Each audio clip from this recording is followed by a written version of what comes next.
জানাবো এখনকার বিশেষ বিশেষ সংবাদ আর প্রতিদিনের বাছাই করা খবরগুলো পেতে চ্যানেলটি সাবস্ক্রাইব করুন। শুরুতেই হেডলাইন্স। বিষয়বস্তু নারী বিদ্বেষী বিজেপি, ঘরে ঘরে প্রচারে জোর বিজেপির, মোকাবিলায় পথে নামছে টিএমসি। লোকসভা ভোটের আগে প্রকাশ্যে আদিনব্য কোন্দল, বিপাকে পদ্ম শিবির, আর রাখল না এসএসকেএম। হাসপাতাল ছেড়ে জেলেই ফিরতে হলো জ্যোতিপ্রিয়কে। ওদের কেউ বাঁচাতে পারবে না ওই এলাকায়, ফের বিস্ফোরক তৃণমূল বিধায়ক শওকত মোল্লা। ভারত বৈরিতার জের, মলদ্বীপের গুরুত্বপূর্ণ ভোটে হেরে গেল মুইজ্জুর দল, জয়ী ভারতপন্থী নেতা। পৌষের শেষে ঝোড়ো ব্যাটিং শীতের, সংক্রান্তির আগেই দ্রুত নামছে পারদ।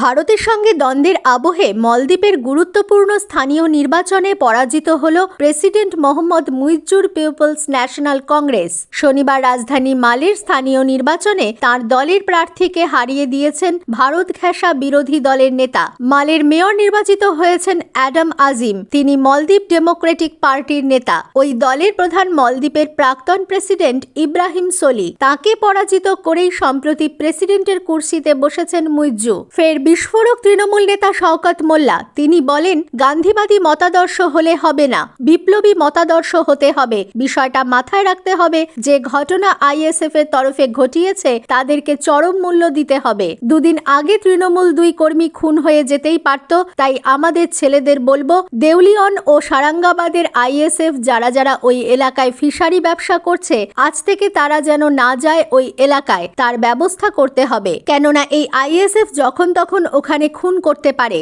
সভা থেকে শওকত বলেছেন, তাই রাজনৈতিকভাবে আমাদেরকে মোকাবিলা করতে হবে এবং সেই লড়াইয়ে আমাদের যদি আরো 2 খুন হতে হয় বা রক্ত ঝরলেও কিন্তু কোনোভাবে শত্রুর সঙ্গে 1 ইঞ্চি কম্প্রোমাইজ করব না। ছেলেরা সব তৈরি তো? শনিবার ঝটিকা সফরে কলকাতায় এসে সংবাদ মাধ্যমের মুখোমুখি হয়ে শেখ শাহজাহান ইস্যুতে প্রতিক্রিয়া দিলেন অসমের মুখ্যমন্ত্রী হিমন্ত বিশ্ব শর্মা। বললেন, দেশে স্বরাষ্ট্রমন্ত্রীর নাম অমিত শাহ, পাতালে থাকলে সেখান থেকেও ঠিক খুঁজে বের করে নেবেন উনি। কেউ পার পাবেন না, সময় হলে ঠিক ধরা হবে। কখন সময় হয় দেখা যাক। জল্পনাই সত্যি হলো, রাহুল গান্ধীর ভারত জোড়ো ন্যায়যাত্রা শুরুর ঠিক আগে মুম্বাইয়ের কংগ্রেস নেতা মিলিন্দ দেওরা ঘোষণা করলেন, কংগ্রেসের সঙ্গে 55 বছরের পারিবারিক সম্পর্কে তিনি ইতি টেনেছেন। মহারাষ্ট্রের মুখ্যমন্ত্রী একনাথ শিন্ডে গোষ্ঠীর সঙ্গে হাত মেলাতে পারেন সদ্য হাতছাড়া কংগ্রেস নেতা। তার দল ছাড়ার খবর বিগত বেশ কিছুদিন ধরেই গতি পাচ্ছিল। রবিবার তা প্রকাশ্যে ঘোষণাও হয়ে গেল। এই প্রেক্ষিতে ইম্ফল থেকে ভারত জোড়ো ন্যায়যাত্রা শুরু করতে চলা রাহুলের উদ্দেশ্যে বিজেপি কটাক্ষ করে বলেছে, আগে নিজের দলের নেতাদের সঙ্গে ন্যায় করুন। বালুরঘাট স্টেশনে উন্নয়নের কাজ খতিয়ে দেখতে এলেন কাটিহার ডিভিশনের ডিআরএম সুরেন্দ্র কুমার। শনিবার দুপুরে বালুরঘাট স্টেশন পরিদর্শন করেন রেলকর্তা। সঙ্গে ছিলেন রেলের অন্যান্য উচ্চপদস্থ আধিকারিক। এদিন বালুরঘাট স্টেশনের সিক ও পিট লাইনের কাজ খতিয়ে দেখেন ডিআরএম। এছাড়াও রেলের অন্যান্য কাজও সরজমিনে খতিয়ে দেখেন তিনি। এদিন নতুন সিক ও পিট লাইনের লোকো ইঞ্জিন ট্রায়াল রান হিসেবে চালানো হয়। 24-এর ভোটে বঙ্গ বিজেপির টার্গেট 35। এই 35-এর মধ্যে রয়েছে যাদবপুর কেন্দ্র, এমনটাই দাবি করলেন শুভেন্দু অধিকারী। বিরোধী দলনেতার এই মন্তব্যে রাজনৈতিক দরজা স্বাভাবিকভাবেই তুঙ্গে। সম্প্রতি বিজেপির যাদবপুর সাংগঠনিক জেলার ডাকে পদযাত্রা ও সভা থেকে শুভেন্দু অধিকারী বলেন, আমরা 35 আসনে জিতব, তার মধ্যে যাদবপুরও আছে। এখানে সিপিআইএম কে তৃণমূল ছেড়ে দিয়েছে হিন্দু ভোট কাটার জন্য, আমরা এবার এটা আটকাবো। শুভেন্দুর এই বক্তব্যের পরিপ্রেক্ষিতে কলকাতার মেয়র তথা রাজ্যের হেভিওয়েট মন্ত্রী ফিরহাদ হাকিমের মন্তব্য, যাদবপুর বুদ্ধবাবুর পরে পুরোটাই মমতাদির। যাদবপুর আগামী দিনেও আমাদের সঙ্গেই থাকবে। এসএসকেএম হাসপাতাল থেকে প্রেসিডেন্ট জেলে ফিরলেন জ্যোতিপ্রিয় মল্লিক। এদিন সন্ধ্যায় হাসপাতাল থেকে ছেড়ে দেওয়া হয় রেশন দুর্নীতি কাণ্ডে ধৃত বনমন্ত্রীকে। হাসপাতাল থেকে কেন্দ্রীয় বাহিনী নিরাপত্তায় তাঁকে প্রেসিডেন্সি সংশোধনাগারে ফিরিয়ে আনা হয়। প্রায় 7 সপ্তাহ ধরে এসএসকেএম হাসপাতালে চিকিৎসাধীন ছিলেন প্রাক্তন খাদ্যমন্ত্রী ও বর্তমান বনমন্ত্রী জ্যোতিপ্রিয় মল্লিক। সম্প্রতি এসএসকেএম হাসপাতালে ভর্তি বিভিন্ন অভিযোগে ধৃত প্রভাবশালীদের চিকিৎসা প্রক্রিয়া নিয়ে প্রশ্ন তুলেছিল কলকাতা হাইকোর্টও। হাসপাতাল কর্তৃপক্ষের কাছে রিপোর্টও তলব করেছিল আদালত। তার কিছুদিনের মধ্যেই জ্যোতিপ্রিয় মল্লিককে এসএসকেএম হাসপাতাল থেকে ছেড়ে দেওয়া যথেষ্টই তাৎপর্যপূর্ণ। আসছি আবহাওয়ার খবরে। পশ্চিমের জেলায় শৈত্যপ্রবাহ। পুরুলিয়া, পশ্চিম বর্ধমান ও বীরভূমের কিছু অংশে শৈত্যপ্রবাহের সম্ভাবনা রয়েছে। পৌষের শেষে ঝোড়ো ব্যাটিং শীতের। পৌষ সংক্রান্তির আগেই হু হু করে নামছে পারদ। উত্তরবঙ্গে ঘন কুয়াশার দাপট। আগামী 2 দিন একই রকম পরিস্থিতি থাকবে। আজও ঘন কুয়াশার দাপট থাকবে উত্তরবঙ্গে। দক্ষিণবঙ্গের 4 জেলায় কুয়াশার দাপট থাকবে। বুধবার ও বৃহস্পতিবার রাজ্য জুড়ে বৃষ্টির সম্ভাবনা। মঙ্গলবার থেকে আবহাওয়ার পরিবর্তন। তাপমাত্রা বাড়তে শুরু করবে। উত্তরবঙ্গের উপরের 5 জেলা এবং দক্ষিণবঙ্গের উপকূলের জেলাতে বৃষ্টির সম্ভাবনা বেশি। দক্ষিণবঙ্গের জেলাগুলিতে খুব হালকা মাঝারি বৃষ্টির সম্ভাবনা। সোমবার থেকে বুধবারের মধ্যে সিকিমে বৃষ্টি ও তুষারপাতের সম্ভাবনা। সন্দেশখালীর অ্যাকশন রিপ্লে এবার শিলিগুড়িতে। রেশন দুর্নীতি তদন্তে সন্দেশখালীতে যাওয়া ইডি আধিকারিকদের ঘিরে কি ধুন্ধুমার কাণ্ড হয়েছে তা এতদিনে সবারই জানা। এবারে শিলিগুড়ির নিয়ন্ত্রিত বাজারেও একই ধরনের ঘটনা ঘটল। তবে এখানে ইডির আধিকারিকরা নন, পুলিশ কর্মীরা বিপাকে পড়লেন। এই বাজারে বেশ কিছুদিন ধরেই জুয়ার আসর বসার অভিযোগ রয়েছে। শনিবার তা ওঠাতে গিয়ে প্রধাননগর থানার সাদা পোশাকের পুলিশ কর্মীরা পাল্টা প্রতিরোধের মুখে পড়েন। পুলিশ কর্মীকে ঘিরে শুধু তাঁদের ধাক্কাধাক্কি করাই নয়, কিল চড়ে তাঁদের রীতিমতো কাহিল করা হলো। শেষমেশ পুলিশ কর্মীরা লাঠিচার্জে বাধ্য হন। গন্ডগোলের খবর পেয়ে প্রধাননগর থানার আইসি অনির্বাণ ভট্টাচার্য ঘটনাস্থলে যান। জুয়ার আসর নিয়ে বসা মোড়লদের পিছু ধাওয়া করে 4 জনকে গ্রেপ্তার করা হয়। তবে ধৃতরা সহজে ধরা দিতে চায়নি। পিছু নেওয়া পুলিশ কর্মীদের কাউকে ধাক্কা মেরে নর্দমায় ফেলে দেওয়া হয়। ধৃতদের বিরুদ্ধে এলাকায় জুয়ার আসর বসানোর পাশাপাশি পুলিশের ওপর হামলা চালানোর অভিযোগে মামলা দায়ের হয়েছে। আগে বিজেপির আদিনব্যের কোন্দল আরও জোরালো হলো তুফানগঞ্জ 2 ব্লকে। রাতের অন্ধকারে দলীয় পঞ্চায়েত সদস্যের ওপর হামলার প্রতিবাদে যে কার্যালয়ের সামনে তালা ঝুলিয়ে দিয়েছিলেন,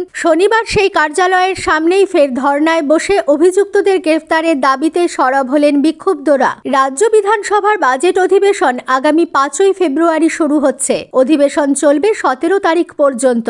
বিধানসভার সচিবালয় সূত্রে জানা গেছে, প্রথা মাফিক 5 তারিখ রাজ্যপাল সিভি আনন্দ বোসের অভিভাষণের মধ্যে দিয়ে অধিবেশনের সূচনা হবে। এরপর কয়েকদিন রাজ্যপালের ভাষণের উপর শাসক ও বিরোধী দলের বিধায়করা আলোচনায় অংশগ্রহণ করবেন। তারপর নির্ধারিত দিনে পেশ করা হবে রাজ্য বাজেট। রাজ্যের অর্থ দফতরের স্বাধীন দায়িত্বপ্রাপ্ত প্রতিমন্ত্রী চন্দ্রিমা ভট্টাচার্য 2024-25 আর্থিক বছরের রাজ্য বাজেট পেশ করবেন। তবে কবে বাজেট পেশ করা হবে সে ব্যাপারে চূড়ান্ত সিদ্ধান্ত এখনো জানা যায়নি। আগামী লোকসভা ভোটের প্রেক্ষিতে এবার আগামী আর্থিক বছরের 3 মাসের জন্য অন্তর্বর্তী বাজেট পেশ করা হবে বলে প্রশাসনিক সূত্রে জানা গেছে। ভোটের পর পূর্ণাঙ্গ বাজেট পেশ করা হতে পারে। তথ্য সম্প্রচার মন্ত্রী অনুরাগ সিং ঠাকুর বলেছেন, দুর্নীতি তদন্ত করতে আসা কেন্দ্রীয় আধিকারিকদের ওপর পশ্চিমবঙ্গে আক্রমণ করা হচ্ছে। এ রাজ্য ছাড়া দেশের কোথাও এ নজির নেই বলে তিনি মন্তব্য করেন। আজ কলকাতায় একদিনের সফরে এসে বিমানবন্দরে শ্রী ঠাকুর সাংবাদিকদের বলেন, রাজ্যের আইন শৃঙ্খলা পরিস্থিতি ভেঙে পড়েছে। এমনকি গঙ্গাসাগর যাত্রী সাধুদের ওপরেও আক্রমণ চালানো হচ্ছে। লোকসভা নির্বাচন যত এগিয়ে আসছে, রাজ্য রাজনীতিতেও পারদ চড়ছে ক্রমশ।